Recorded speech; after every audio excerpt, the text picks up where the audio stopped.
नमस्कार, AB star news देख रहे हैं आप और देश लाइव में मैं हूं आपके साथ सोहन सिंह।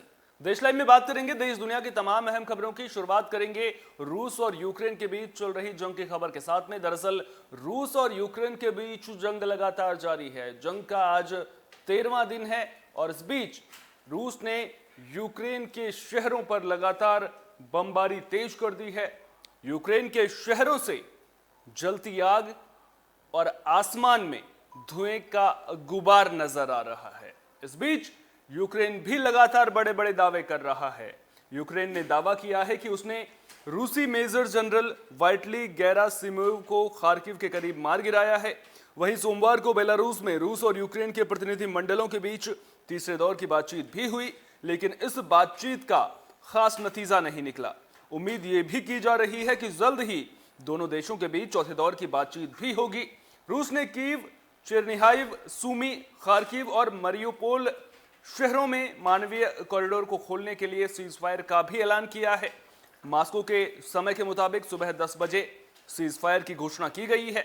वहीं पीएम मोदी ने सोमवार को रूस के राष्ट्रपति पुतिन और यूक्रेन के राष्ट्रपति जेलेंस्की से भी फोन पर बात की। पुतिन से पीएम मोदी ने करीब 50 मिनट जबकि जेलेंस्की से 35 मिनट बात की। पुतिन से बातचीत में पीएम मोदी ने वॉर जोन से भारतीय नागरिकों को सुरक्षित निकालने पर जोर दिया। साथ ही दोनों देशों के बीच सीधी बातचीत की भी तारीफ की। वहीं जेलेंस्की से बातचीत के दौरान यूक्रेन के मौजूदा हालात पर भी चर्चा की गई। पीएम मोदी ने उम्मीद जताई है कि सूमी में फंसे भारतीय छात्रों को निकालने की कोशिशों में यूक्रेन सरकार लगातार मदद करती रहेगी। तो भारतीय छात्रों को निकालना सरकार की बड़ी चिंताओं में से एक है और इसी को लेकर के व्लादिमीर पुतिन और जेलेंस्की से भी प्रधानमंत्री नरेंद्र मोदी ने भी बात की है और अब रूस ने सीज फायर का ऐलान भी किया है, जिसके बाद मानवीय कॉरिडोर का रास्ता खुलता हुआ नजर आ रहा है।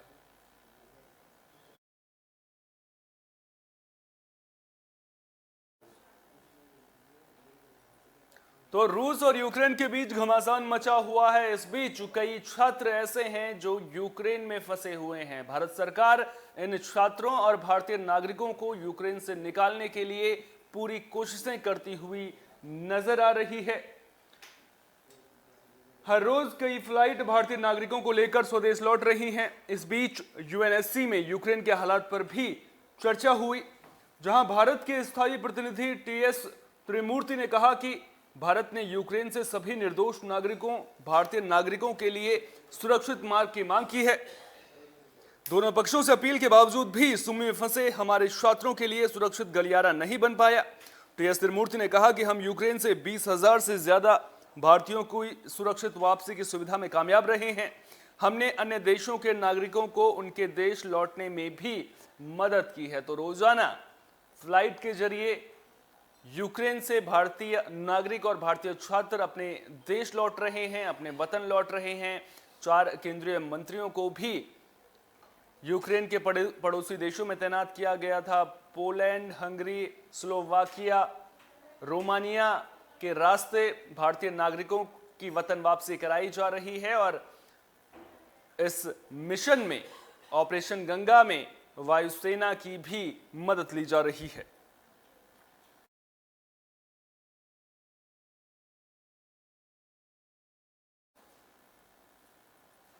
बुलेटिन में अब बात केरल की कर लेते हैं। दरअसल केरल के वर्कला से दर्दनाक हादसे की खबर सामने आई है। इस हादसे में 5 लोगों की मौत हो गई है।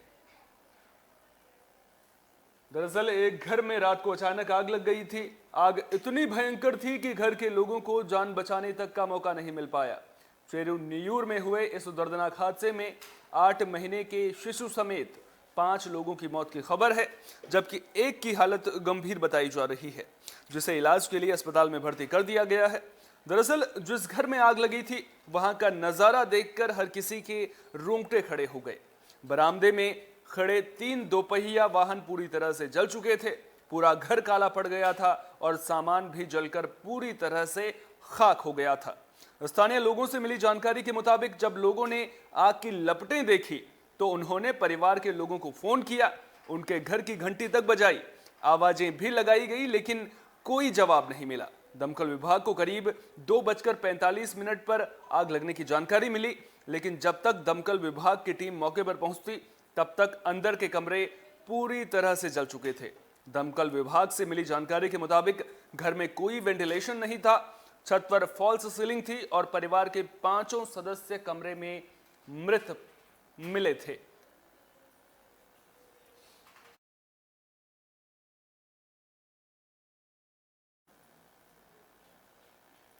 बुलेटिन में अब बात पश्चिम बंगाल की मुख्यमंत्री ममता बनर्जी की भी कर लेते हैं। दरअसल शुक्रवार को ममता बनर्जी का विमान हादसे का शिकार होने से बाल बाल बच गया और अब ममता बनर्जी ने इस पूरे मामले को लेकर प्रतिक्रिया दी है।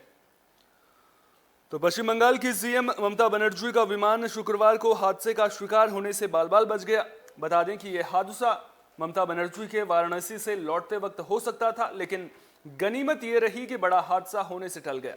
मामले पर ममता बनर्जी ने आज प्रतिक्रिया देते हुए बताया कि उनके हवाई जहाज के सामने अचानक एक दूसरा हवाई जहाज आ गया था, लेकिन पायलट की काबिलियत की वजह से वो जिंदा बची हैं। ममता बनर्जी ने कहा कि उनके विमान के सामने अचानक एक और प्लेन सामने से आ गया था, जिसके कारण उनका प्लेन 8000 फीट नीचे चला गया। हालांकि पायलट की सूझबूझ के कारण बड़ा एक्सीडेंट टल गया। उन्होंने इस बात से साफ इनकार किया है कि खराब मौसम के कारण ऐसा हुआ था। ममता बनर्जी ने कहा कि अगर 10 सेकंड की देर हो गई होती तो बड़ा हादसा हो सकता था। इस दौरान प्लेन को एक्सीडेंट से बचाने के लिए पायलट को विमान को तेजी से नीचे की ओर लाना पड़ा। इस घटना को सिविल एविएशन मिनिस्ट्री ने टर्बुलेंस बताया था। पश्चिम बंगाल सरकार ने इसे लेकर नागरिक उड्डयन महानिदेशालय से रिपोर्ट मांगी थी। ममता बनर्जी ने कहा कि इस मामले को लेकर अभी तक एयर ट्रैफिक कंट्रोल और डीजीसीए से कोई रिपोर्ट नहीं मिली है।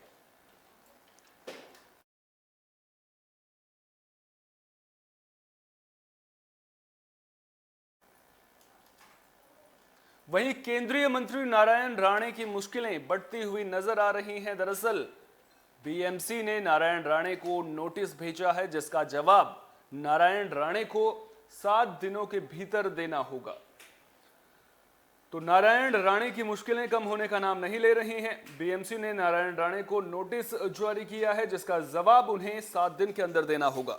बता दें कि बीएमसी का यह नोटिस उनके जुहू के अधीश बंगले में कथित तौर पर अनाधिकृत रूप से किए गए बदलाव को लेकर जारी किया गया है।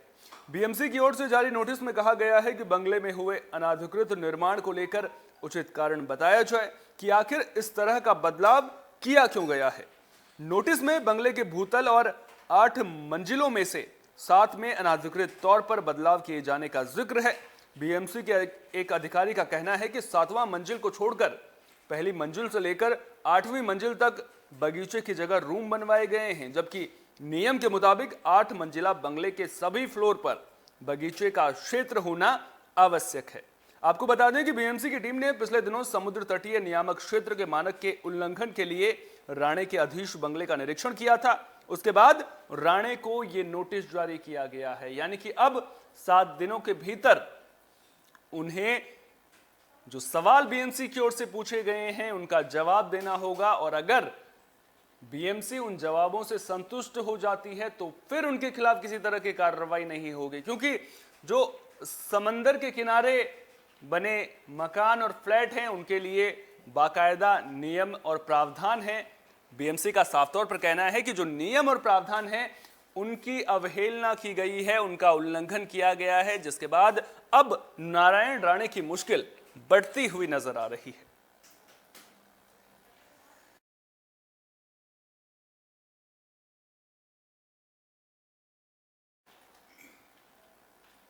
बुलेटिन में अब बात कोरोना की भी कर लेते हैं। दरअसल देश में कोरोना के मामले तेजी से घट रहे हैं। अगर पिछले 24 घंटे की बात करें तो पिछले 24 घंटे में कोरोना के नए मामले 4000 से भी कम सामने आए हैं।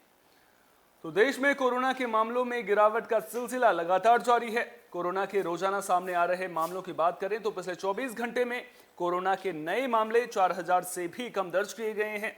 स्वास्थ्य मंत्रालय से मिली जानकारी के मुताबिक पिछले 24 घंटे में कोरोना के 3993 नए मामले सामने आए हैं। हालांकि मृतकों की संख्या एक बार फिर 100 के पार पहुंच गई है। पिछले 24 घंटे में 108 कोरोना मरीजों की मौत हुई है, जबकि एक दिन पहले 65 कोरोना मरीजों की मौत हो गई थी। वहीं एक्टिव केस भी घटकर 50,000 के नीचे पहुंच चुके हैं। देश में अब कोरोना के 49,948 एक्टिव केस बचे हैं। वहीं देश में अब तक वैक्सीन की 179 करोड़ से ज्यादा खुराक दी जा चुकी हैं। 96.76 करोड़ से ज्यादा लोगों को वैक्सीन की पहली खुराक दी जा चुकी है। वहीं 80.33 करोड़ से ज्यादा को दूसरी खुराक भी दी जा चुकी है। 1.95 करोड़ से ज्यादा लोगों को प्रिकॉशन डोज भी दी गई है।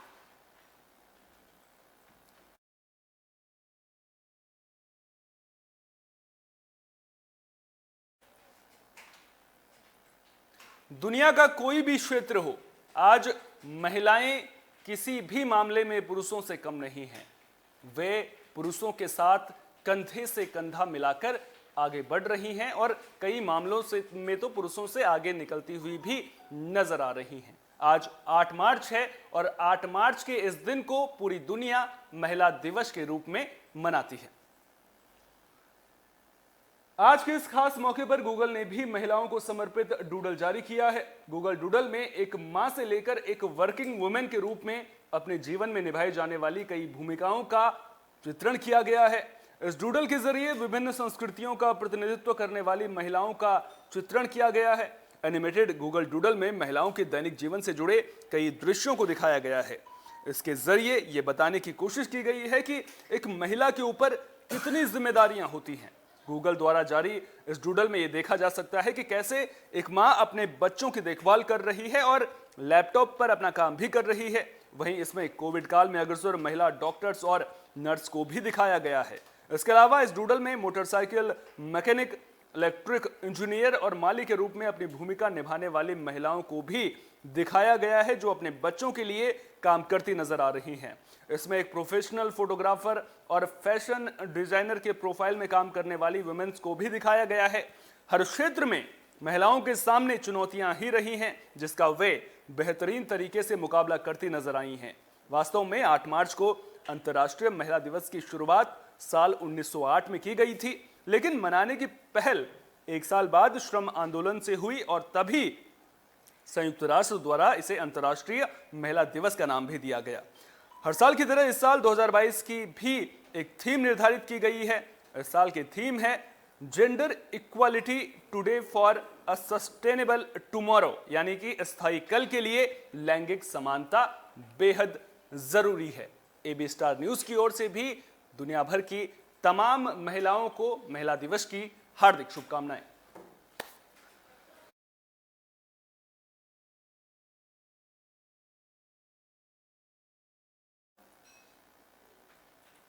देश लाइव में फिलहाल के लिए इतना ही। अपना बहुत बहुत ख्याल रखिए और देश और दुनिया की तमाम अहम खबरों के लिए देखते रहिए एबी स्टार न्यूज, क्योंकि यहां पर खबरों का सिलसिला कभी नहीं थमता।